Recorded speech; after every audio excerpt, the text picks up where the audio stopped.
જય શ્રી કૃષ્ણ મિત્રો, આ વિડીયોમાં સાંભળશું વડ સાવિત્રી વ્રત ક્યારે છે, વ્રતની પૂજન વિધિ, મહાત્મ્ય અને કથા વાર્તા। મિત્રો, જ્યેષ્ઠ માસની પૂર્ણિમાના દિવસે વડ સાવિત્રી વ્રત રાખવામાં આવે છે। આ વ્રતમાં વડ વૃક્ષની અને યમરાજાની પૂજા કરાય છે। સતી સાવિત્રી અને સત્યવાનની પૂજા થાય છે। આ વ્રતમાં વડ વૃક્ષની પૂજા કરાતી હોવાથી આ વ્રતને વડ સાવિત્રી વ્રત કહે છે તથા સતી સાવિત્રીએ પોતાના મૃત પતિનું યમરાજા પાસે જીવત દાન માંગ્યું હતું। આથી જ આ વ્રતને વટ સાવિત્રી વ્રત કહે છે। પતિના લાંબા આયુષ્ય, નિરોગી જીવન અને ઘર પરિવાર તથા બાળકોની સુખાકારી માટે સૌભાગ્યવતી સ્ત્રીઓ 16 શણગાર સજી વડ વૃક્ષની પૂજા કરીને આ વ્રત કરે છે અને પ્રભુને પ્રાર્થના કરે છે કે હે પ્રભુ, મારા પતિને લાંબુ આયુષ્ય આપજો, નિરોગી જીવન આપજો, મારા ઘર પરિવાર બાળકોની રક્ષા કરજો, સુખાકારી જીવન આપજો।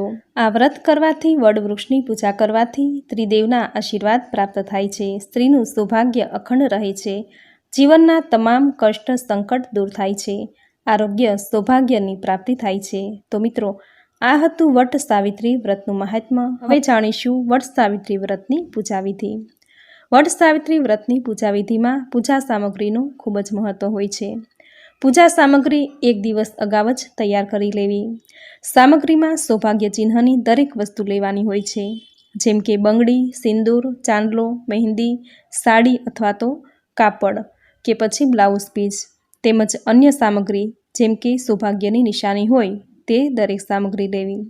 ત્યાર પછી પૂજાપામાં અબીલ, ગુલાલ, કંકુ, હળદર, નાડાછડી, સાવિત્રી દેવીને અર્પણ કરવા માટે ચૂંદડી, અગરબત્તી, કપાસની દિવેટ, શુદ્ધ ઘી વાળી લેવી, કપૂર, તાજા પુષ્પો, પાણીનો કળશ, પંચામૃત, શ્રીફળ, પૂજા કરાવનાર બ્રાહ્મણને આપવા માટે ચોખા, ઘઉં, યથાશક્તિ દક્ષિણા, આ દરેક પૂજા સામગ્રી પૂજા કરવા માટે લઈ જવી, જે આગળના દિવસે જ તૈયાર કરી લેવી, જેથી વ્રતના દિવસે અમુક સામગ્રી ભૂલાઈ ન જાય।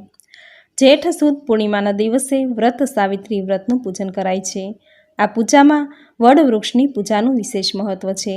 આથી વ્રત કરનારે પૂર્ણિમાના દિવસે સૂર્યોદય પહેલાં ઉઠી જવું, સ્નાન આદિ કાર્યથી પરવારી લાલ અથવા પીળા રંગના વસ્ત્ર પહેરી 16 શણગારથી સજ્જ થવું, ઘરના મંદિરમાં ભગવાન શ્રી ગણેશ ઈષ્ટદેવની પૂજા કરવી, પતિના લાંબા આયુષ્ય માટે પ્રાર્થના કરવી, ઘરની નજીક અથવા કોઈ મંદિરે જઈ જ્યાં વડ વૃક્ષ હોય ત્યાં પૂજા કરવા જવું। સૌપ્રથમ વડ વૃક્ષની પંચામૃતથી પૂજા કરવી, શુદ્ધ ઘીનો દીવો કરી અગરબત્તી કરવી, શુદ્ધ જળ, અબીલ, ગુલાલ, ચંદન, હળદર, કંકુથી પૂજન કરવું। આ રીતે પૂજા કરી બ્રહ્મા, વિષ્ણુ અને મહેશ આ ત્રણેય દેવને પોતાના પતિના લાંબા આયુષ્ય, નિરોગી જીવન અને વંશવૃદ્ધિ માટે પ્રાર્થના કરવી। કારણ કે વડના મૂળમાં બ્રહ્માજીનો વાસ છે, થડમાં વિષ્ણુનો વાસ અને ઉપરના ભાગમાં ભગવાન શંકરનો વાસ હોય છે। આથી વડની પૂજા અર્ચના પ્રાર્થના કરી ધૂપ, દીપ, આરતી કરવી। ત્યારબાદ સૂતર લઈ વડની 108 પ્રદક્ષિણા કરવી। પ્રદક્ષિણા કરતા સમયે ઓમ નમો ભગવતે વાસુદેવાય આ મંત્રનો જપ કરવો। આ રીતે પૂજા કરી સાવિત્રી દેવીને નમસ્કાર કરવા, તેના જેવી પવિત્રતા જીવનમાં આવે તેવી પ્રાર્થના કરવી, સૌભાગ્યની વસ્તુ અર્પણ કરવી। પૂજા કરાવનાર ગોર મહારાજ કે બ્રાહ્મણને ચોખા, ઘઉં કે પછી શક્તિ મુજબ દક્ષિણા અર્પણ કરવી। સાવિત્રી દેવીને જે સૌભાગ્ય ચિહ્ન વસ્તુ ચડાવી હોય તે ગોરાણીમાને અર્પણ કરી દેવી। આમ વડ વૃક્ષની પૂજા અર્ચના કરી પતિના લાંબા આયુષ્યની કામના કરવી।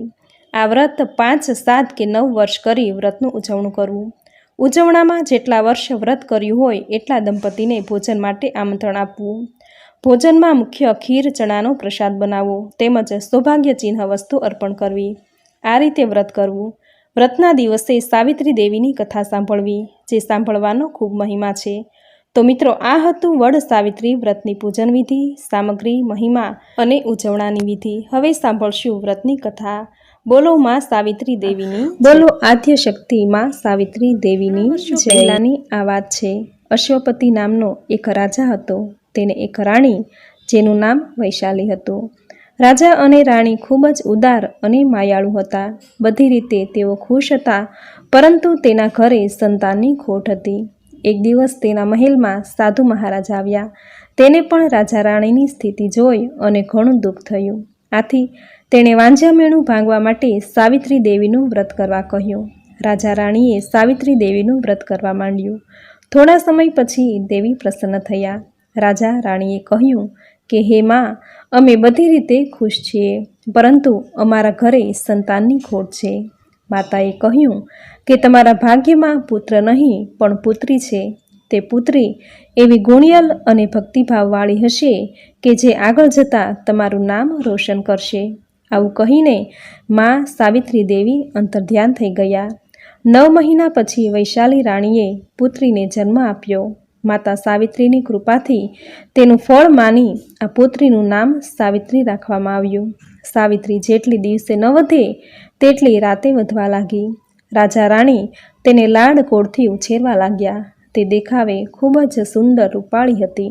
વળી માતા પિતાના સંસ્કાર પણ વારસામાં મળ્યા હતા. સમય જતાં રાજા રાણીને તેના લગ્નની ઘણી ચિંતા થવા લાગી. રાજા રાણીએ ચારેય દિશામાં યોગ્ય મૂર્તિઓ મેળવવા માટે ઘણી તપાસ કરાવી, પણ સાવિત્રીને યોગ્ય વર ક્યાંય મળ્યો નહીં. આથી છેવટે તેણે સાવિત્રીને જ પોતાના વરની પસંદગી કરવાનું કહ્યું. સાવિત્રીએ વનમાં આશ્રમ બાંધીને રહેતા ધૂમતસેન રાજાના પુત્ર સત્યવાન ઉપર પોતાની પસંદગી ઉતારી. આ વાત સાંભળી રાજા રાણી ખુશ થઈ ગયા. આ સમયે નારદજી ત્યાં આવ્યા. રાજા રાણીએ નારદજીની સલાહ માંગી. નારદજીએ કહ્યું કે મહારાજ, સત્યવાન બધી રીતે તમારી પુત્રી માટે યોગ્ય છે, પણ રાજા રાણીએ ચિંતાના સ્વરે કહ્યું કે પણ શું મુનિરાજ? નારદજીએ કહ્યું કે સત્યવાનનું આયુષ્ય ખૂબ જ ટૂંકું છે. હવે તે માત્ર 1 જ વર્ષ જીવી શકશે. આ સાંભળી રાજા રાણીને ખૂબ દુઃખ થયું.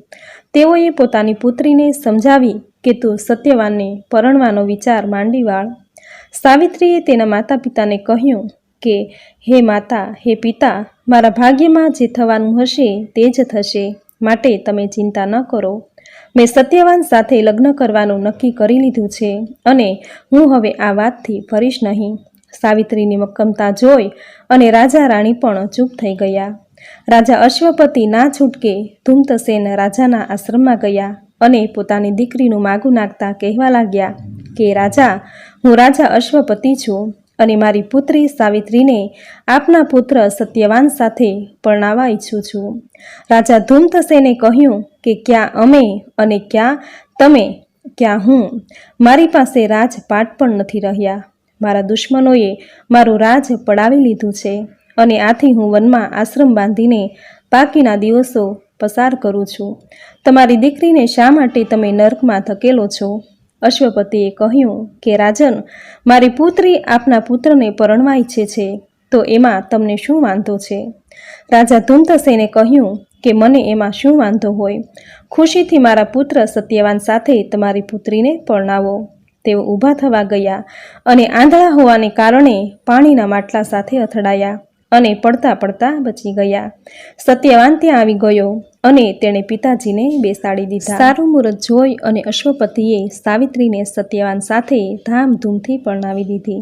રાજા રાણી ઉપરથી તો ઘણા ખુશ હતા, પરંતુ અંદરથી ખૂબ દુઃખી હતા, કારણ કે થોડા દિવસમાં જ તેની પુત્રી વિધવા થવાની હતી. લગ્ન પછી સત્યવાન અને સાવિત્રી આનંદથી રહેવા લાગ્યા. પતિ પત્ની એકમેકને ખૂબ જ પ્રેમ કરતા.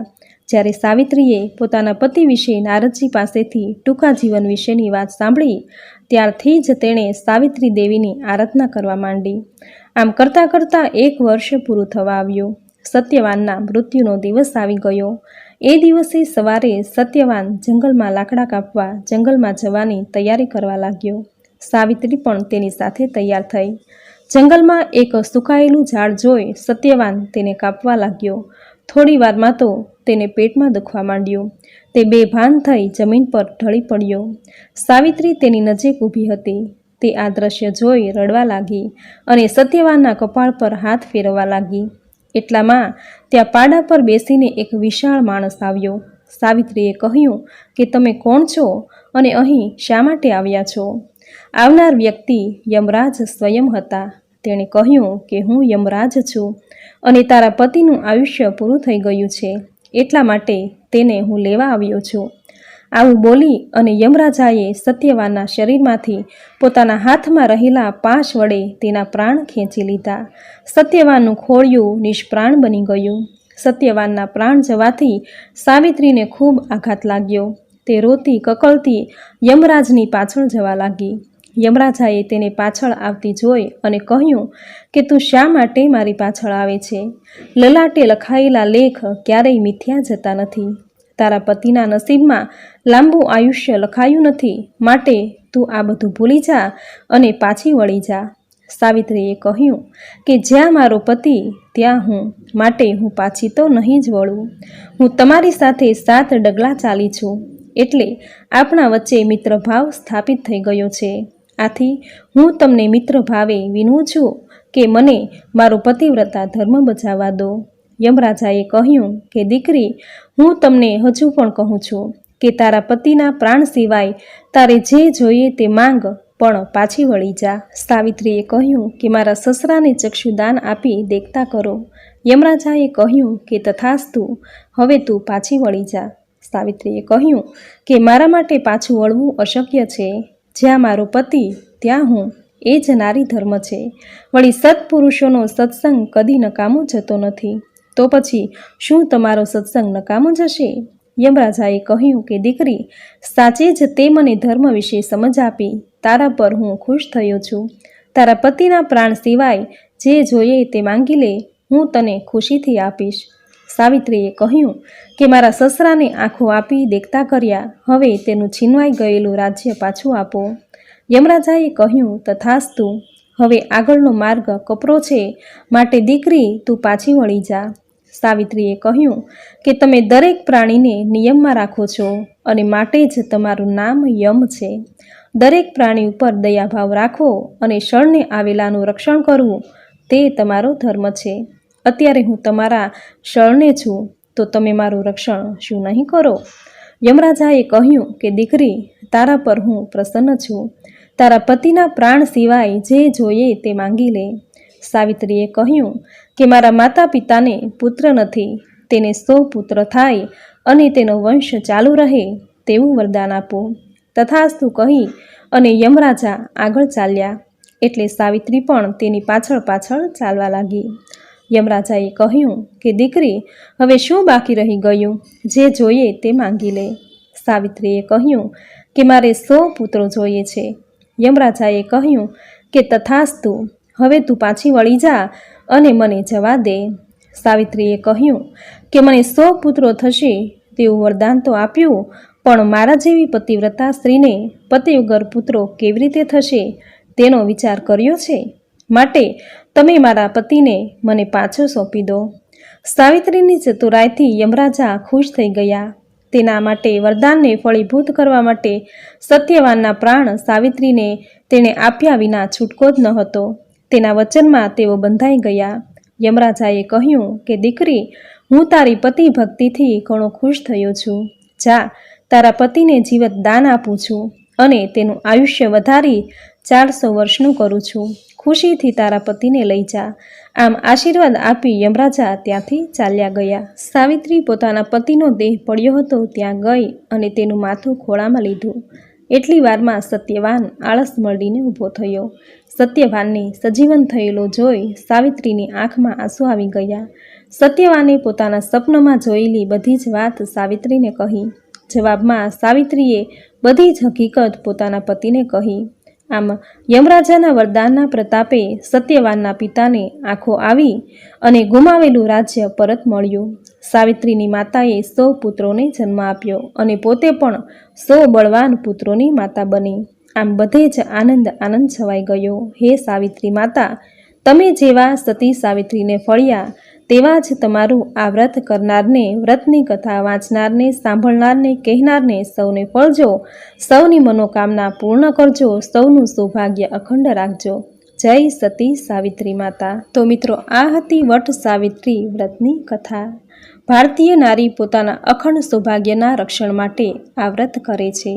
આ પૂજામાં વડલાની પૂજાનું ખાસ મહત્વ છે, કારણ કે વડલો એ મૃત્યુલોકનું કલ્પવૃક્ષ કહેવાય છે. તેના મૂળમાં બ્રહ્મા, થડમાં વિષ્ણુ અને શાખામાં શિવ સદૈવ નિવાસ કરે છે. આ વટવૃક્ષની પૂજા અને વ્રત સાથે ભારતની એક મહાસતીની કથા જોડાયેલી છે. ભારતની આ મહાસતીનું નામ છે સાવિત્રી. તેની પતિવ્રતાની પ્રચંડ શક્તિ સામે મૃત્યુના દેવ યમરાજાને પણ ઝૂકવું પડ્યું હતું. તેની વિવેક બુદ્ધિથી જ સતી સાવિત્રીએ યમને વરદાન આપવા મજબૂર કર્યા હતા. માત્ર 4 જ વરદાનમાં સાવિત્રીએ પતિનું જીવતદાન અને સંસારનું સર્વસ્વ માણી લીધું, જે આજે પણ ભારતીય નારી પૂરી શ્રદ્ધાથી 3 દિવસ વટ સાવિત્રી વ્રત પૂરી શ્રદ્ધા અને ભક્તિથી પોતાના પતિની લાંબી આયુષ્ય, ઘર અને બાળકોની સુખાકારી માટે કરે છે. તો મિત્રો, આ હતી વડ સાવિત્રી વ્રતની કથા લખાણ સાથે, જે તમે પૂરી શ્રદ્ધાથી અંત સુધી સાંભળી, જે સાંભળવી તમને જરૂર ગમી હશે.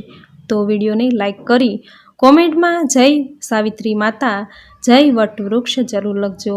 ચેનલ પર જો નવા છો તો ચેનલ સબસ્ક્રાઈબ કરી બાજુમાં બેલ આઇકન પ્રેસ કરી દેજો, જેથી આપણા આવતા દરેક નવા વિડીયોની નોટિફિકેશન તમને મળતી રહે. તો ફરી મળીશું આવી જ નવી ધાર્મિક માહિતી, નવી ધાર્મિક કથા સાથે. ત્યાં સુધી આપ સૌને મારા જય શ્રી કૃષ્ણ.